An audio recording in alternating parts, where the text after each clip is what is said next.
Hello, everyone. Good evening. Let me stop sharing so we can see each other for a little bit. How are y'all doing? Good evening. I'm happy to be here. Let's is here. Hi, Meg. Good evening. How are you? How you guys doing this evening?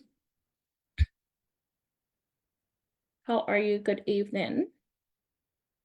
How are you doing? Welcome. Welcome here. Welcome, welcome. If you're here, say hi. What's your name? Where are you from? Good evening. What's your name? Where are you from? I'm happy to be here today. Welcome. It's been a little tiny bit. How are you doing? It's Tuesday evening. Anyone at work? It's 7 p.m. Eastern time. Are you at work? Are you at home? What are you doing this evening? Hey, Jumade, welcome. Where are you at? What are you doing? Hey, Pam, hello. How are you? It's good to have you here. Jumoke from Dallas, Texas. I was in Dallas over the weekend, actually, and I saw one of my students' projects, Fix and Flip. Amazing time in Dallas. Dallas is really hot, guys. I don't know how you cope, but I think it's getting better, as they said. Insta DM. Okay, Instagram. Oh my goodness. When last was I on Instagram? Jumoke, I'm gonna check your message. Okay, on Instagram. As far as email goes, I don't believe I got your email, but I'll check, okay? Hey, Janine from West Mifflin, Pennsylvania. Oh, is that Philadelphia? Yeah, Pennsylvania, right? Am I correct? Okay, hi. Hi, Meg from Seattle, Washington. It's good to have you on here. Hi, Samantha. Thank you so much. Thank you. It's nice to have you here. Hey. Hi, Marianne Samtuchuku. Hey, you're from Ohio. It's nice to see you on here tonight. How are you doing? I'm excited to be here. I feel like I took a long vacation from this group. Hey, Shauna. How are you? From Chicago. How are you doing? Thank you for being here. Thank you for being live. And you guys know what we do here. We dish out a lot of good value information as far as it pertains to real estate investing. And yeah, thank you for always letting me know how much value you get from this group, free value. And I honestly love doing this. I love showing up and building a community with you guys. So thanks for being here. I don't take your time for granted, but this is good. Let's see. I think we can get started. So I'm going to start sharing because I realized, and the reason I did this was because people just get to see the presentation, but we don't really get to like see each other. So when I start to present, it's going to show most of what you're going to see would be the presentation slide and not me. So I wanted to show up first before the presentation. Okay, let's go for it. I'm going to share right now, and we're going to talk about what we want to talk about today. Hey, Oludayo from Maryland. Good evening. I'm good and hope you're doing great. Yes, I am, Marianne. Hi. Thanks for inviting me. Yes, Shauna, you're more than welcome. Okay, so here we go with what we have lined up for tonight. Again, I welcome you here. My name is Yinka Olumorin from Connecticut. Definitely not originally from Connecticut. I'm originally Nigerian, so I am an immigrant. Came into the United States of America in 2007. So how many years right now if you had to do 2007? So that's 17 years. When I came in, of course, I did what every immigrant would do, go to school. So I went to school for pharmacy, had my Doctor of Pharmacy degree, worked corporate for a little bit, and then decided to go into real estate investing fully. What's the difference for me? The difference is in the control for your time, the control for your income as well, because you can basically sit down with yourself in the beginning of the year and map out what you plan for your life. So the results you get really come from the effort you put in. So I like the fact that I could not be capped in real estate investing. Like, I could say how much income I wanted. If I could work towards it, I could achieve it. So that's one big part. And for me, I am mostly a family person.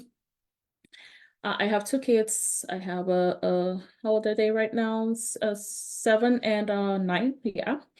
I have 2 boys. They're still young, but I appreciate that I could spend more time with them when they were even younger. When they were, I think I started doing full-time real estate investing when they were maybe around 2-year-old and 4-year-old or something like that. So that was very good for me, and that's about 7 years ago.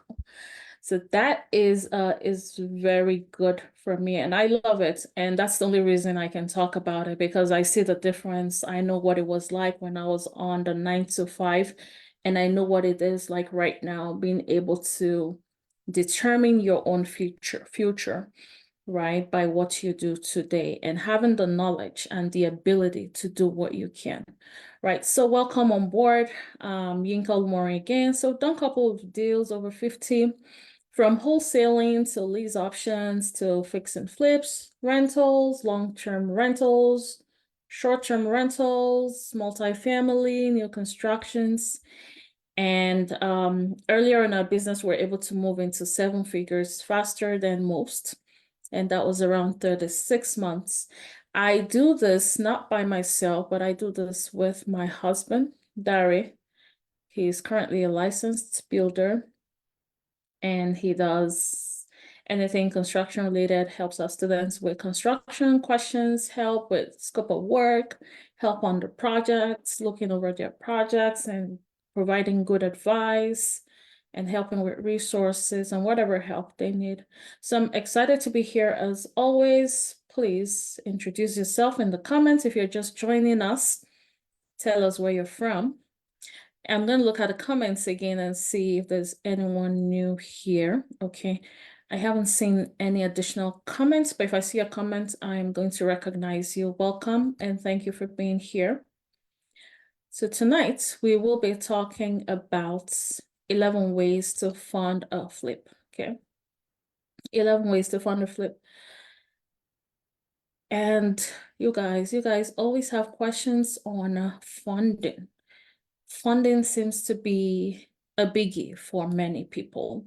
When you think real estate investing, you're thinking about properties, you're thinking about houses, you're thinking about a lot of things. And yes, houses are expensive, properties are not cheap, right?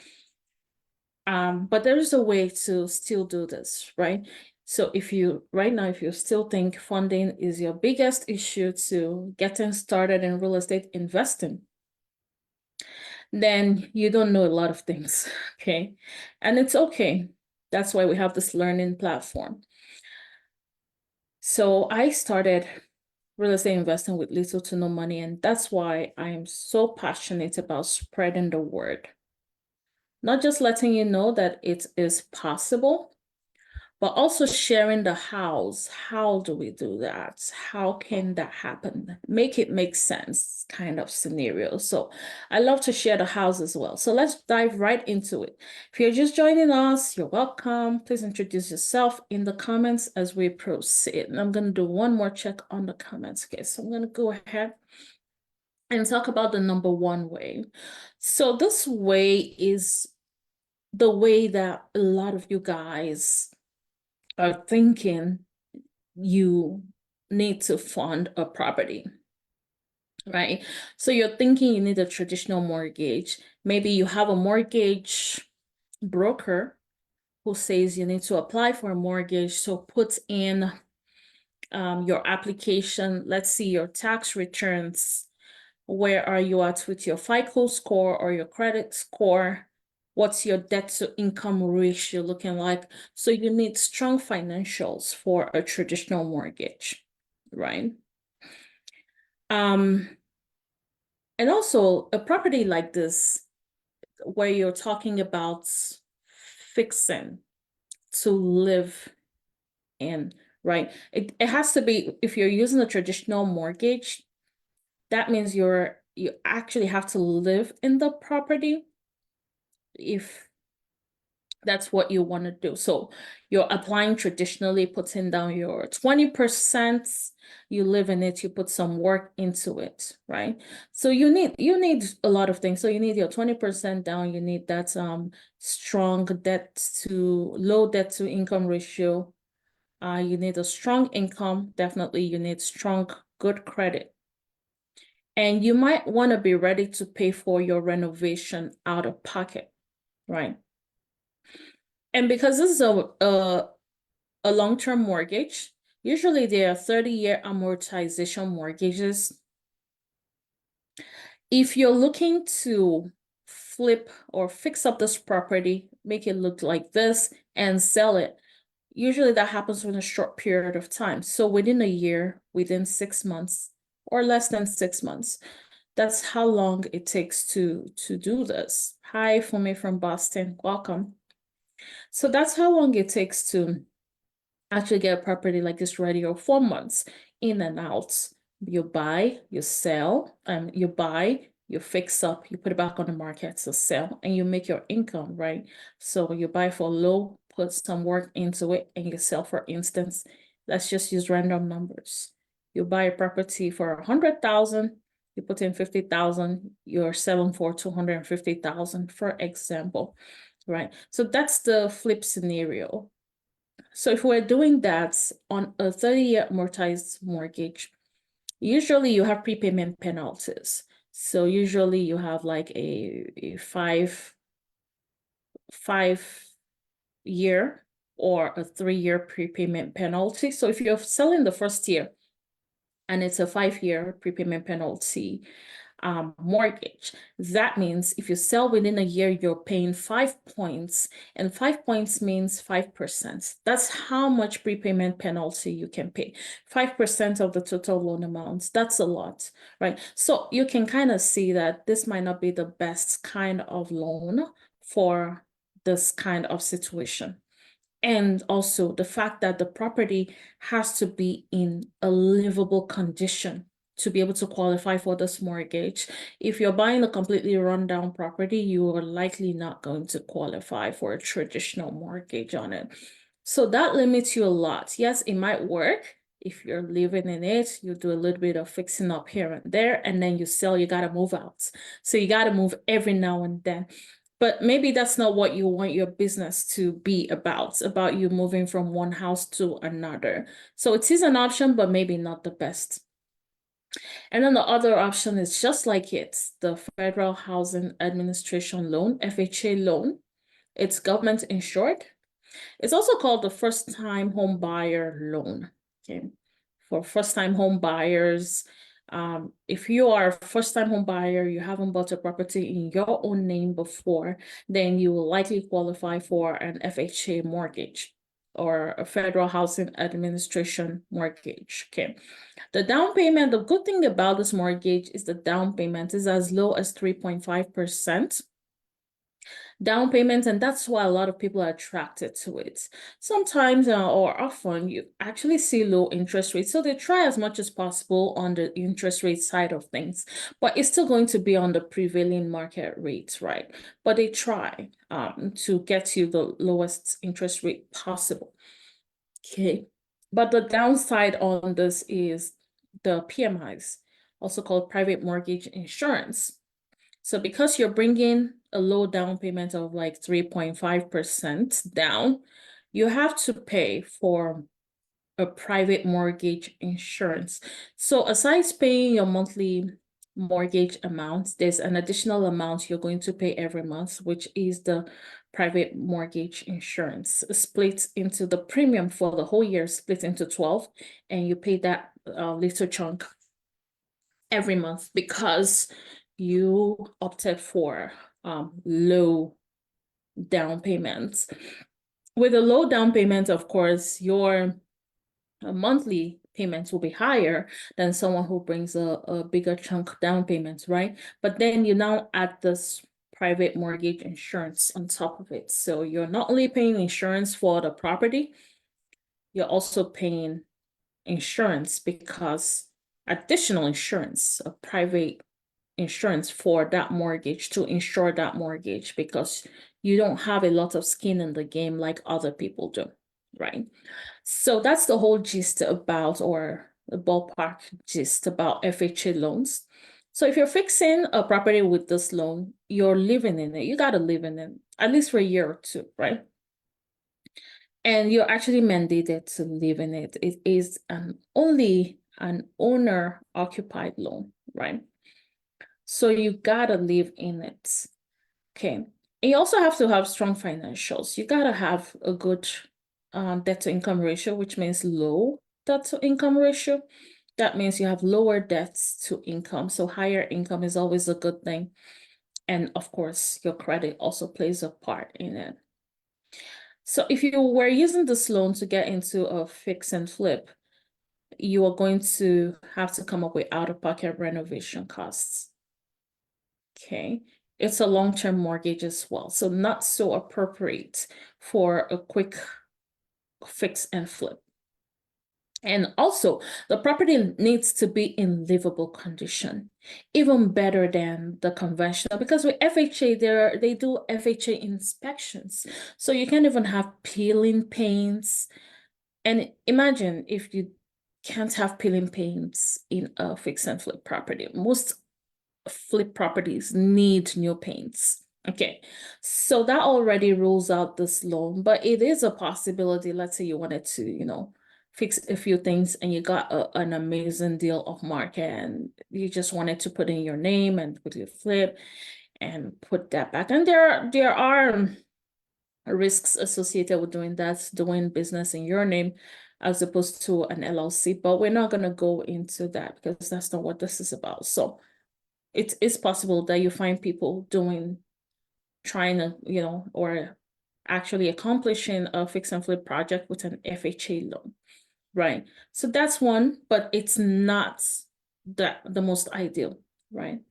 So let's see what the next one is. The next one is a hard money lending or hard money lender. Okay, so this is a complete opposite.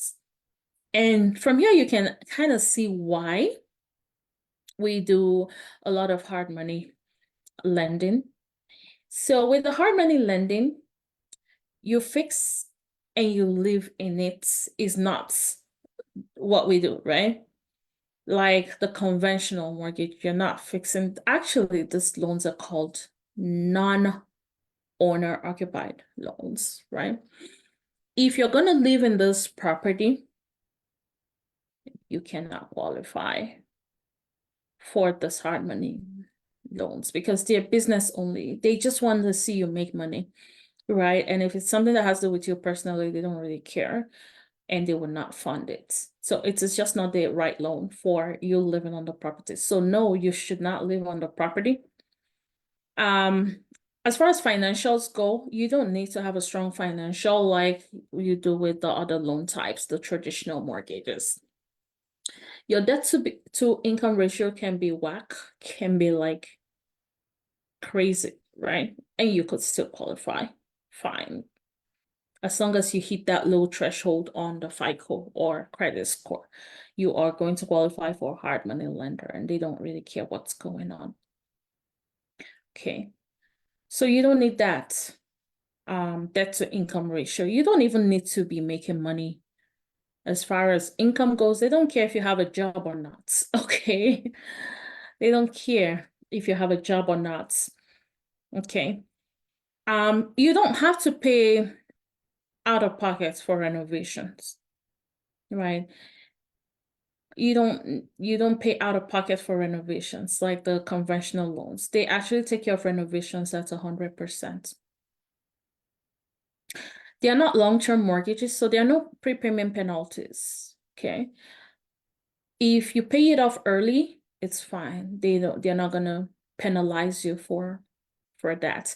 And as we're talking, if you have any questions, feel free to type those questions in the comments and I'll be happy to answer those questions for you. Okay. And I'll just readjust this camera so you can see me better because it looks like my name is always covering my lips or something like that. I don't know. Anyways, hope this looks better. So the property doesn't need to be in a livable condition. Okay. Let's see if I can kind of just squeeze this a little bit to look more decent. Okay, maybe it looks bigger, I don't know. But hopefully that helps a little bit more. Okay, would that work? No, that wouldn't. Okay. So the property doesn't need to be in a livable condition. The property can be down to the studs and they would fund it. Okay, that's what this loan is for. It's for properties that need work. They need work, and it doesn't matter how much work the property needs. Okay. Okay. So what do these folks cover? They would cover up to 90% of your purchase price, but everything, all of your rehab costs. So they'll cover all of your rehab costs and 90% of your purchase, 100% of your rehab. I mean, right now it looks like, or it seems to be the last bus stop, but what is missing, guys? Tell me in the comment what's missing. What's not covered? What do we need? What's not covered? What is not covered? Thanks, Meg, for confirming that's a better view, because almost as though I have a way of covering my lips each time. So what's not covered with hard money lending? What do you guys think? Let me see that in the comments. What you think is not covered? It would be your last bust up, but you still need something. Exactly. You guys are smart. I see those in the comments. The remaining 10% of the loan, down payments, 10% purchase, 10 down payment. Yes, you guys are all correct. So what's going to happen with your 10%? If it seems like it's the perfect loan, they're not picky, they don't care whether you have a job or not. What do they care about? You guys already know. I'm not going to mention that because that's not what this is about, right? We're just exploring different options. But what do they care about? What does hard money care about, really? You guys should know by now what hard money cares about. Please type in the comments, okay? What do you think hard money, what's their number one concern? What do they want to see exactly? The deal. The deal. So Totiphobia, I see your question. Profits. Yeah, Shauna, profits. They can make money or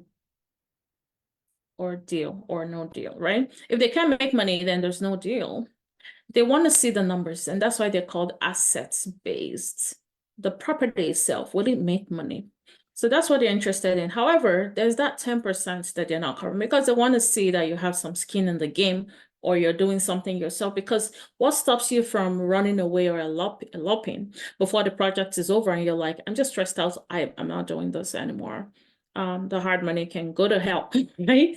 Because you don't have any money in it. There's nothing. I mean, aside the profit, what if you decide you don't want to make any more profit? Or what if, like, gotta have skin in the game. As far as they're concerned, they're like, nothing stops you from just leaving, right? Or maybe you got them a bad deal, or you made the deal bad eventually after they approved it. You went and overspent on the project. So what stops you from just abandoning the project? They have their money in it. Now no one is working on it, right? So that's why they need some skin in the game. Okay. So not like the traditional loans like at 20 or 25% down, but they need that 10% off the purchase. right? Right. So the profit, you guys are smart. You guys are amazing. So you got that right. And we're going to need to supplement because you can't really beat this for fix and flip. Let's be honest. Like this is going to be your, the hard money would be your best bet for a flip. However, we need to supplement that 10%. And the reason why that 10% is not a bad idea is because on flips, the purchase is usually lower because you're buying for lower and you're selling for higher. So the lower number, if you're taking 10% of the lower number, it's usually not a big deal. Like when you're doing 20, 25% down traditional mortgage on a bigger amount. So 10% down is usually not that much, but it's enough for them to know that you have skin in the game. So how do we come up with that 10% or more? Right. So you can do savings if you have the money, right? If you have your personal savings and you have to buy a property at 150,000, put 50,000 in and sell for 250, you can get a $15,000 from your personal savings, right? That's definitely an option. Okay. Some people have enough to fund the entire deal. Some people have enough savings at 150,000, right? To just buy the property outright. Maybe they have another 50,000 to fix it up, right? Right. So maybe they do, right? Maybe they do. And I'm not by any means saying that when you buy a property for 150 and you put in 50,000 and you sell at 50,000 and you sell at 250,000 that it's a good deal. No, it looks even tight, actually. That's tight. Right. So we're just using random numbers here. Okay. All right. So yeah, you can do personal savings if you have that. What if you don't have personal savings? The other thing you can explore is private money lending. How do you find private money lending? There are some people that do it commercially, although they like to be extremely private about it. And if they're doing it commercially, they also want to see you have skin in the game. So some people pose as private money lenders, but they're not really private money lenders. They're actually hard money, but they're trying to sound private so you can be attracted to the deal, to working with them. So if you have someone saying I'm a private money lender, ask them more details. Are they going to be secondary? Are they going to be secondary or second place on the mortgage, or do they have to be first place? Right? So that's one thing with private money. But the best private money are people around you, people who are looking to join you in doing a deal. Let's say the savings, they're getting 4% APY, 2% APY. Bank CDs are giving them 3%. And they want to make 12% on your project, right? So that's some insider info there. So private money lenders are a big source. What if you don't have private money lenders? You don't know how to find them. You don't know exactly how that works, okay? The other thing you can do is credit cards. You know, with the traditional mortgages, like your conventional and FHA, if you're in the loan qualification process, do not touch your credit card, okay? Make sure that score doesn't go lower than when you started out in the process or before closing. That's very risky. People get denied approval because of that. There was a change in their FICO, they dipped into their credit card. So you cannot touch your credit card. But the reverse is the case in real estate investing. You can actually touch your credit card if you had to come up with a down payment. Okay. The other way you can come up with a down payment is through your 401k, right? Or your self-directed IRA. So your self-directed IRA is really sitting for you to use it for more profitable investments, right? So you're looking to use your 401k. Sometimes with the 401k, you can do a quick in and outs because the fix and flips are really short-term projects. You can move money out and move it in. I believe they give you around 90 days or so to put back into the 401k if you were borrowing from it. right? So you can do that, or you can use self-directed IRA. So if you are switching jobs and let's say you switch from one job to another and the old job had a 401k. So now that you've moved to another job, they give you the opportunity to roll over your 401k. Okay, so you can roll over that 401k into a self-directed IRA. Okay, so roll over that 401k into self-directed IRA, and self-directed IRA means you are self-directing it where it goes. So you're self-directing where it makes money. In the conventional 401k, you have a custodian who does that, who directs the investment, and they're very conservative in nature. They go with like low interests, relatively safe investments, as opposed to you going for high interest, more risky investment. But what's the risk in it? The risk is in the knowledge. If you don't know how to flip well, then don't do it, right?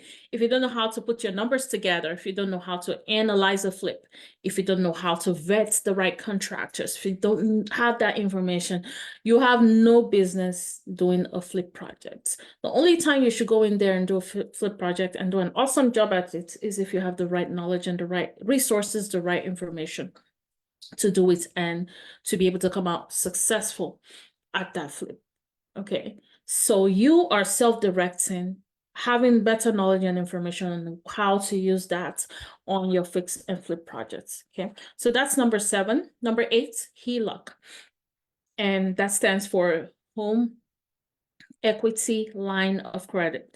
So if you bought a house a few years ago, your home has most likely built some equity. Okay, so that equity that your home, so for instance, in 2020 till date, like actually it's a range from 2020 till now, homes have really risen up in value. So let's say your home was worth early 2020 or before COVID started, let's say your home was worth again 150,000. Okay, let's say 250, right? So that we can leave 150 to a property that needs work. But let's say your home is now worth your home was worth 250 at that time. Okay, now your home is probably worth close to 300. We're seeing those kind of appreciation in some areas. At least your home is worth 250 if you're just in a random area where appreciation isn't that great. So that's already 100K, right? If your home is worth 250, that's 100K in equity that you just got on that house just between 2020 and now 4 years of, the market shifting, right? What do you do with 100? It's good to have. What do you do with 100K? It's an opportunity for you to do something. So rather than going for high interest loans or lending, which is not a bad idea for fix and flips, you can go for lower interest HELOCs or home equity line of credit. You just need to talk to your bank, and your bank would look into your request or your paperwork. They'll tell you what to do, what to submit to be able to get a home equity line of credit. So that's gonna eventually be money sitting somewhere like a line of credit where they give you approval to transfer funds and then to return when you're done with whatever you're doing. But when you're using it, you get to pay whatever the low interest is as stipulated with the rules, with the HELOC rules for that particular mortgage company. Okay, so HELOC is an amazing way to fund a flip. And you guys, when we say flips, we're buying properties for low and selling for high. And why do we do that? Because you get a big chunk profits when you do that, right? So flips are very attractive because I will say at a minimum, you're looking at a 30K, 40K profit on one property within a 4-month period or less, or you're looking at way higher. I mean, I currently have a student whose flip profits is around $150,000 on just one property. So why wouldn't we explore different ways to fund flips, right? That's the reason why we're doing this. So it's not just random learning about real estate investing. It's really understanding how money works and how money moves when we're doing projects. You're doing flip, fix and flip, you're doing rental. and so on. Okay, so number 9 is business line of credit. And also within the program, we show our students how to set up your business line of credit. But in a nutshell, your LLC is something you create when you start investing in real estate, or when you open up your setting up your LLC is opening up your business, and you're registering it with the Secretary of State where you reside, okay? And you're doing things to make sure that your business is eligible for funding, right? So you can get approved for business lines of credit. It could be in a couple 10,000s. I mean, we've had students get over 100K funding in lines of credits as well. And you can go to banks, they can definitely fund your LLC if you submit the required paperwork, right? So you just have this line of credit sitting that you can pull from to fund flips. So to fund whatever 10% you need to supplement, business lines of credits are a great idea. And sometimes this line of credits, actually, most times I will say they don't have you as a guarantor. So they're under the business. It doesn't affect definitely does not affect your debt to income ratio. Okay. So if someone is looking at your credit, they're not going to see that you have a line of credit under the business. And that's why it's very nice to have a business set up. It's very, very good. It's very cool. It's very nice. I mean, it's tax savings. It's a lot of money you can raise. It's a lot of things you can get done, things that you never thought possible. So having business lines of credit is definitely another awesome way to fund a fix and flip project. Okay.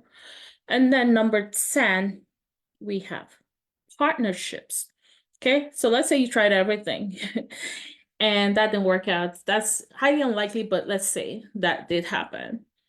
Or let's say you have really poor credit, or you just couldn't figure out anything else. And what you can do right here is just partner with somebody else and split your profit, right? So I'd rather make half of 50K, 25,000 on a project than make nothing, because I refuse to partner with someone. Sheriff, split the profit. And you're just raising resources for yourself too. That partner can be someone who will partner with you on future deals, right? So partnership is also an amazing way to go about funding. Somebody has the money, you have the knowledge. And that's why your knowledge is so valuable. Because of my knowledge in real estate investing, guess what? I started as a newbie too, of course, right? Everybody starts as a newbie, but you start to learn as you go. There hasn't been any deal so far that I had to put my own money into it, right? And leave my money in it. The assets we own, we don't have our money in it because we're able to raise millions in funding. We're able to partner on things, right, on bigger projects. So your knowledge in real estate investing is very valuable and can really catapult you into a different realm entirely. If you know exactly how these things work, it's gold. Okay. And they don't teach you in school. These are not things that are taught in school. In school, they leave us dumb. I'm sorry to say. I mean, I have a doctor or something, but in school, they actually leave us dumb, right? So it's good to have a balanced life.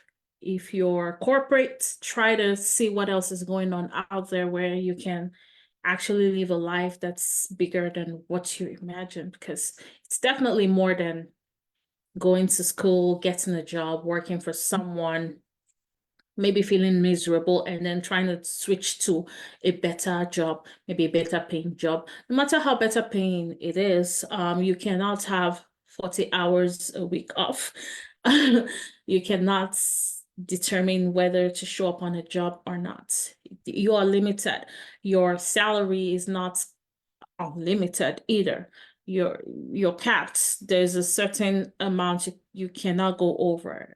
You can only get how many jobs in a week? How many hours do you have? So if you're working a 40-hour job and you needed to get another 40-hour job, I mean, what time do you have for anything else? Or for life even? Because at the end of the day, it's the quality of life that matters. The time you spend with people, the time you spend with family, or the time you spend building yourself up and being a normal, sane person, right? Improving yourself. I remember then when I'll work a job and I'll be like, what time? I don't have time to read any self-development books. I cannot develop myself because I don't have the time. I'm not productive enough to read a book on productivity. You're stuck if that's the case, right? So those kind of things impact on your quality of life. And that's one of the reasons we do this. So some people think it's just because of money. I'm not interested in money. Well, if you're not interested in money, how about the quality of life? How about being able to take a different path if you wanted to, right? Yeah, school definitely totiphobia. I'm not sure what that means, but yeah, definitely school definitely blindfolds us, but they, you know, they just make you ready to be hireable by somebody else. So if you're learning things like this, you want to be the one who's hiring other people, right? And you're the one who's calling the shots, and that really impacts your life positively. And that's one of the big deals about doing this. So we're not saying that you love to do construction. I mean, when I started, I was always, you know, ecstatic about the before and after photos. It was fun. But after a while, you get used to the before and after photos.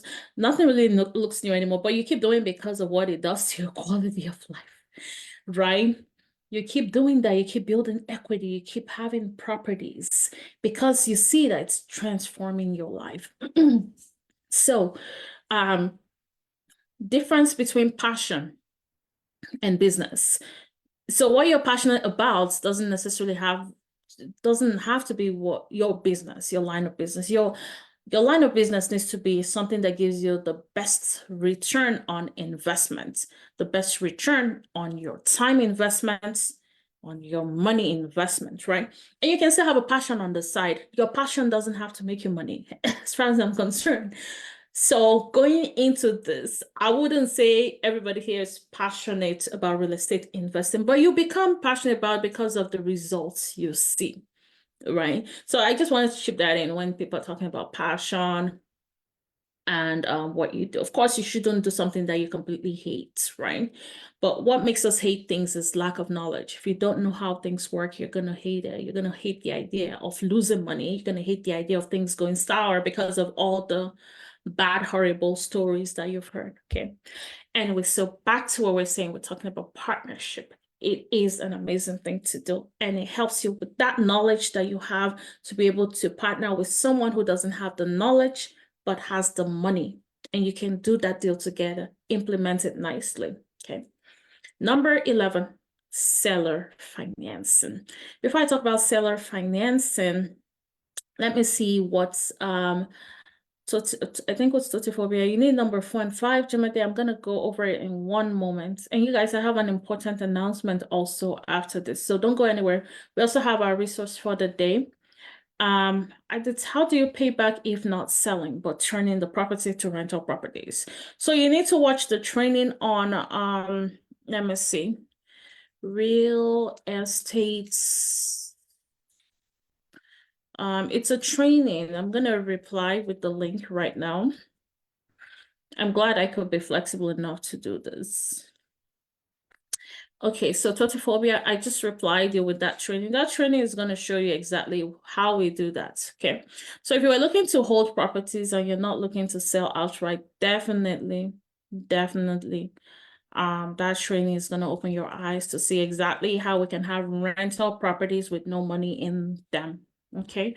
So just going back to 4 and 5, as requested, we said number 4 is private money lender.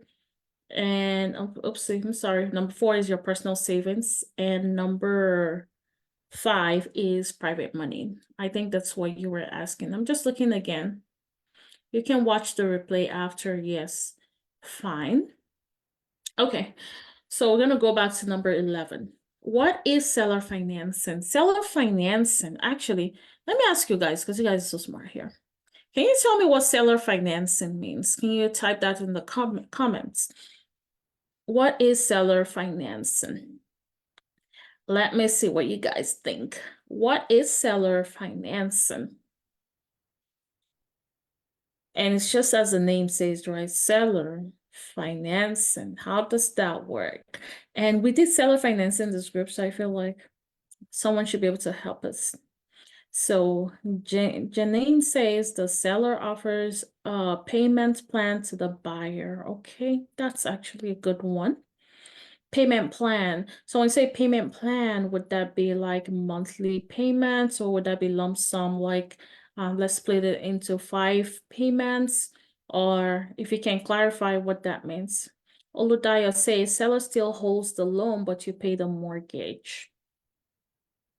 Okay, I saw what you're trying to say, but the way that you explained it makes it sound like subject to, but I think I understand what you're trying to say. So seller still holds the loan, but you pay the mortgage. Okay, so the loan is the mortgage, right?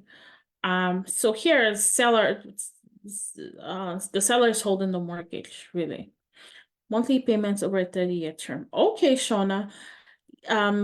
Yes and maybe no sometimes, because some sellers don't want to wait 30 years to get the complete payments on their property, but I get what you're saying. So it will be mostly a 30-year amortization mortgage, but it can have like a balloon, which means they're giving you a 30-year amortization, so it's spread out by 30 years to be able to reduce the monthly payments that go out. But most sellers will give you a balloon, and a balloon means maybe within 5 years I'm willing to cover you. And then after that, you can figure out everything yourself, right? After that, you can get another loan to replace my loan. And by then, hopefully you've figured out whatever is making you not qualify for a traditional mortgage. So that's in a nutshell what it means. Some allow the buyer to pay them. That's from Janine. Some allow the buyers to pay them monthly payments with interest rates for a certain amount of months. Yes, that's correct. Some seller wants some, this is from Totiphobia. Some seller wants some upfronts while the rest are spread out within a percentage. Yeah. So if they want it upfront, they're not doing seller financing. But if they wanted to spread out, why would a seller do seller financing? Let's see how many people have been listening in this group. Why would anyone want to do seller financing? Like, doesn't it sound crazy? Like, why wouldn't I get all my money right now on a house? Why should I wait X amount of years and get monthly payments? Why? Why would anyone agree to seller financing? I want to see your thoughts. Taxes, that's a big one. Yes, Samantha, taxes. Because when you sell a house, you might need to pay capital gains, right? So when you sell for it can be a big chunk. Life issues. Okay. But if they had life issues, why wouldn't they just want the whole money right now? Right? Yeah. So most people actually who do seller financing don't have life issues really. They're comfortable and they can wait for their money. So if they can wait for their money, what benefits do they get for waiting? So yeah, taxes is correct and is a big one because sometimes they pay a lot in taxes because they earn a lot of money already. Maybe you can see seasoned investors also do seller financing, right? And it's really straightforward. The interest, right? So if you bought your house for 250 by the 30th year, how much, so to speak, would the bank have earned? Definitely more than double, right? That amount of interest rates you're paying is more than double,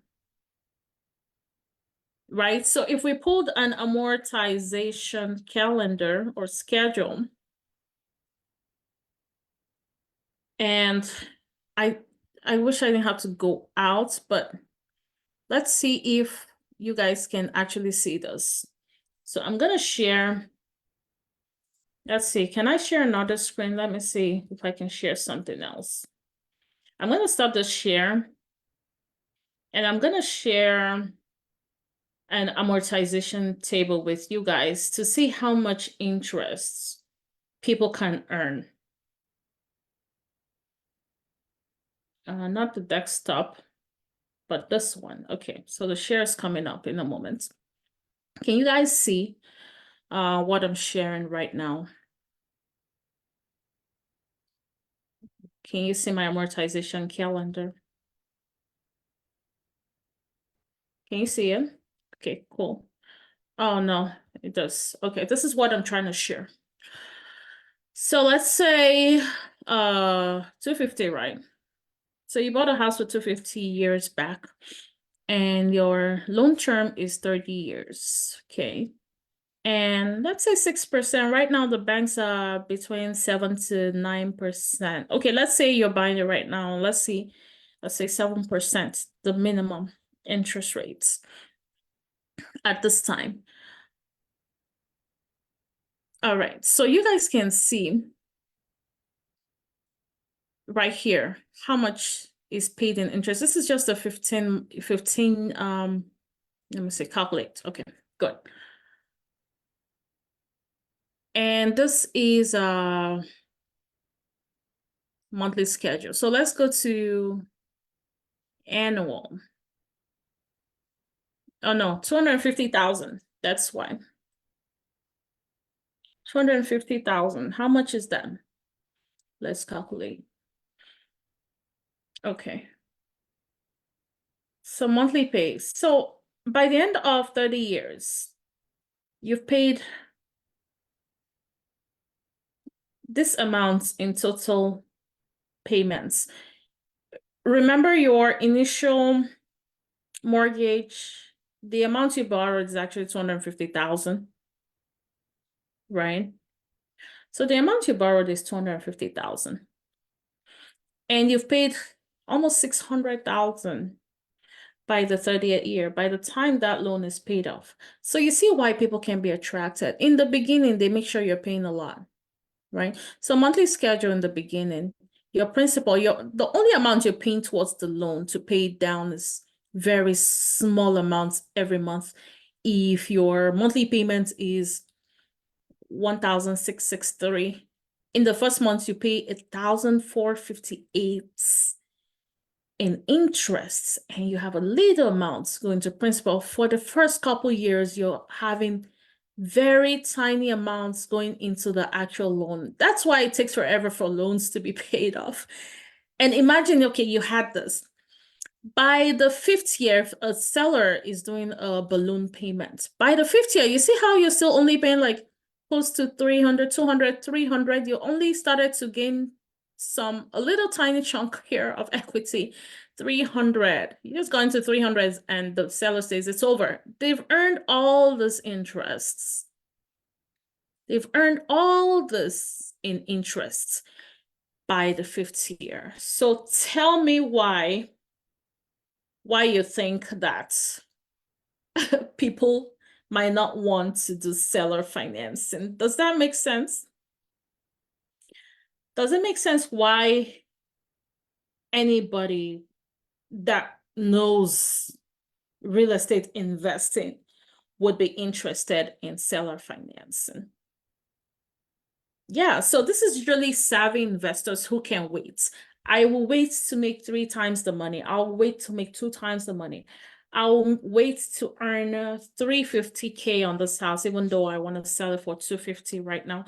So seller financing is a big one. And also, not just that, they also save big time on interests, on taxes, rather. Save big time on taxes. So why would I want to shoot myself in the foot if I don't need that money right now? So that's why it's a great idea to continue to offer seller financing to sellers. Okay, makes sense. Yep. Okay, so now what you guys need to do, type game plan in the comments. I have 2 other announcements actually after this. So if you want the resource for the day, type game plan in the comments. It's going to walk you through trainings, get to move you closer to your first deal. And the goal is to actually build daily step-by-step blocks to understand the process. When you understand the process, then you're ready to do a deal. If you're ready mentally, you're going to be ready physically. That's a no-brainer. So type game plan in there if you haven't already had your game plan.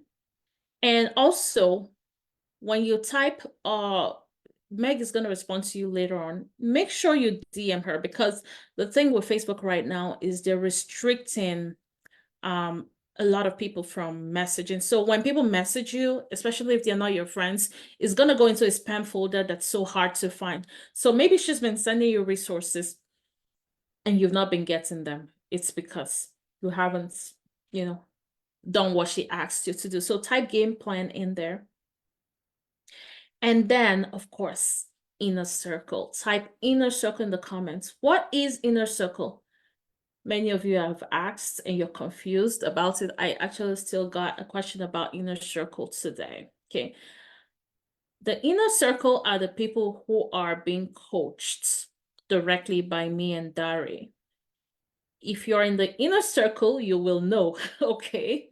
If you're in the coaching program, you will know. The inner circle simply means those in coaching. So type inner circle in the comments if you need direct guidance in finding deals, analyzing deals, and funding deals. So if you're looking to get started with wholesaling, fix and flips, BRRRRs, rentals, like when you say you're buying rental properties with none of your money and you're building a portfolio with no money in it, that's really what we're teaching you. That's what we're showing you, and that's what we're helping you with. Airbnbs, so if you want to short-term rentals like Airbnbs, or you want to do long-term rentals, you want to do mid-term rentals, basically build your portfolio with rentals, see how much interest people are earning from seller financing. Why not you? Why are you the one who's paying, right? So we cover all these different models, and by the 6th week, you should have your deal under contract, or we guarantee to work with you until you do. So type inner circle in the comments and we will pick a time to discuss the process. If you come across our coaching members doing deals right now, they will tell you they got a lot of help from the coaches while they're working on their deals and on each project. So if you feel like you have a hard time doing it on your own, definitely type inner circle in the comments. Also, as far as lending goes, I need to let you know that there are a lot of fake investor lenders out there, okay? A lot of scammers who are only interested in running off with your money. So what we do within the coaching program is to connect you with our partner lenders for you to have a smooth experience and also to avoid scammers. We also continue to expand that network. Okay, so type inner circle in the comments and we'll discuss further. I can't wait to see you inside. There's also something important you need to know about, guys. Hooray. So we are having an Acquire Real Estate Summit for this year in November. So November the 7th to the 9th. It's a whole weekend of a big, so here, this was originally supposed to be for our coaching students, but we're extending it to you guys, some of you guys who, you know, who are interested in great things like this, okay? So we're going to be doing project tours. So you're going to be doing tours on new constructions, developments. You're going to be, and of course, these projects are by our community, okay? You're going to be networking. You're going to be learning. Okay, so the networking is a big deal because you're going to have private money lenders in there as well. You're going to have other lenders as well. So what is better than actually talking to people who are lending money on your project, right? And also our coaching students who are doing deals are going to get awards. So you're welcome to cheer them up, but also for your own good, most especially. Seeing those projects is a big deal. It's going to move your mindset from where you're right now and see people who are just like you or who even started off on a worse note than you. You see them doing great things in real estate investing in real life, okay? There will be food. All your feeding is included. There will be fun. So all your tours, all your feeding, all the experience is included. Early bird. Okay, early bird is $4.99. If we go past early bird, you're going to be at $6.99. So I'll say grab the opportunity right away.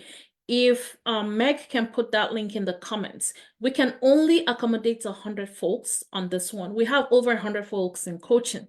So if you want to grab your spots, I advise, I think it will be a turnaround event for you. So this is different from all the seminars where you're coached, where you're pitched to buy something bigger, like a 15K product or you know how it works with this event. Sometimes you pay 1,500 and then what they teach you is really gets what's buying a bigger product. No, no, no.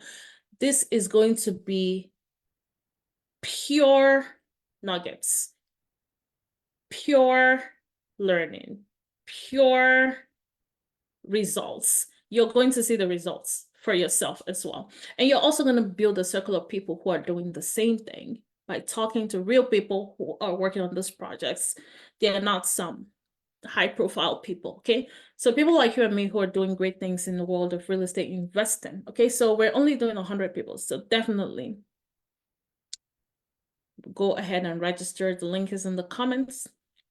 And we can't go beyond 100 people because we want to maintain that intimacy for our tours and for networking, okay? So do that as quickly as you can before the early bird goes away.